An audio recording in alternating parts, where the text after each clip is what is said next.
Hello friends, welcome to my channel. Myself Parag Jambulkar. In this video, we will see how to implement socket programming in Java language. In last video, we have seen differences between TCP and UDP. Also, we have seen to implement socket programming, we have to implement some function. So, for example, in connection-oriented services, we have to implement this function for server side, and for client side, we have to implement this function. So on server side, we have to create the socket. Then we have to bind IP address with the port number. Then server calls listen method, so it goes to the waiting mode and it waits for the connection from client. After that, client calls connect method. It sends request to server. Then server accept it, and once connection is established, then there is a message is sent and received from both server and client. While in connectionless services or in UDP, there is no listen, accept and connect. So there is no connection is established. You have to create the socket, then you have to bind it, and then you are sending and receiving the messages from both the sides. These are the some names given to those functions, but when you implement this function in various languages, implementation is different. So if you implement same thing in Java language, that will be different. If you implement this thing in C language, that will be different. If you implement in Python language, that will be different. Different in the sense you have to implement all these functions, but way of implementation will be different. So now in this video, we will see how to implement socket programming in Java language. So first we will see the output, and after that we will discuss programs. So here we are taking two terminals. So always keep in mind, first you have to implement server program and then you have to implement client program. So we'll run server program. So I'm compiling server program. So it is compiled. In the same way, I am compiling client program. These are the TCP client. So this is get compiled. Now I am running server program. So server program has been run and is waiting for connections from the clients. Now we will run TCP client program. So it is saying connected to server, enter any message. So suppose I am entering here hello world. I entered and now I got the message from server. So whatever we have sent, it get capitalized on server side and it get returned back to the client. Such kind of client server is called as echo server. Means the message which gets sent from client to the server which does some operations and it get sent back to client. So such kind of server is called as the echo server. So this is how we can run client server program, and this is a TCP server. Same way you can do UDP programming. Now we will discuss how program is written for server and how program is written for client. So this is the program for server and this is the program for client. I have written one post on my blog for this program. I will share this link in description box. From there you can take the programs. Now we'll go through the program. So first we'll see server side. One thing that is important here. So last time I have told the way of implementation of all these functions is different in different languages. So Java it may be different.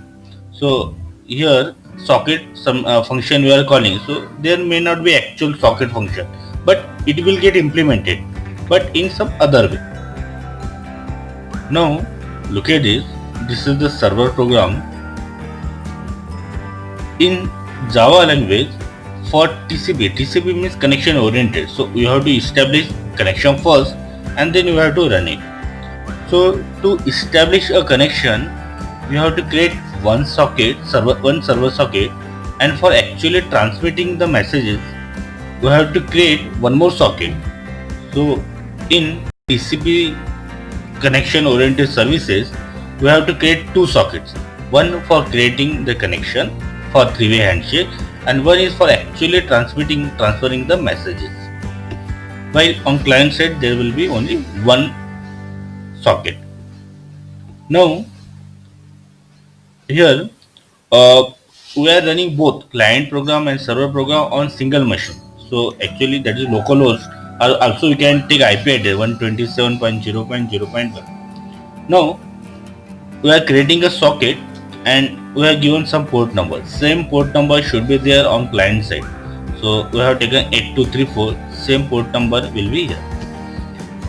To create for connection established, whatever the socket we are creating, for that we have to create object of server socket, and that class you will get from this package java.net.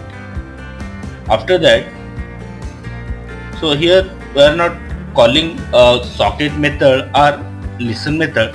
Automatically whenever you are creating this you are creating object of server socket, you will go to the listen mode. Now when client program is run, it will call the connect method and here it will get accepted. So by using this object, we are accepting the connection from the client. So we got object of socket for creating a connection. So connection is established. Now we will send and receive the message. For sending and receive the message, we are using the buffer reader class, and buffer reader class you will get it from this package java.io.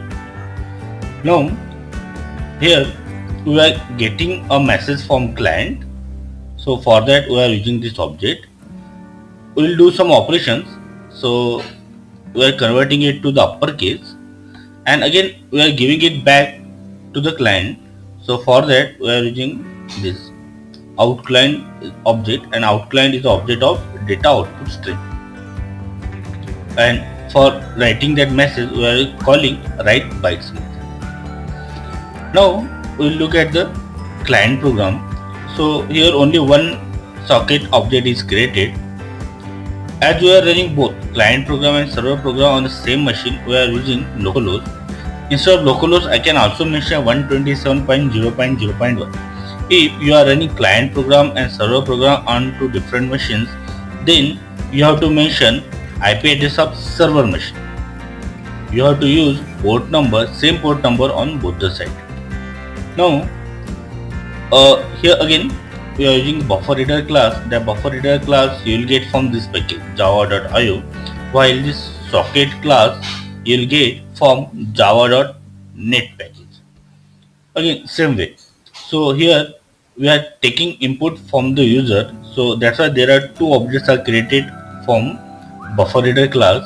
So one object, by using that object you are reading the values or reading the message given by user, and after that this another object you are reading the message from the server. Also you are creating one object of data output stream for sending the message to the server. So you are reading the message from the user. After that you are sending that message to the server by using this object. Server will do some operations over that and it will send back to the client, and we are reading it by using this object. So we will take into this string modified sentence, and we are printing it on a terminal. So just go through the programs. I will share this link of my blog in description box. So from there you can take this program. So friends, I hope you like this video.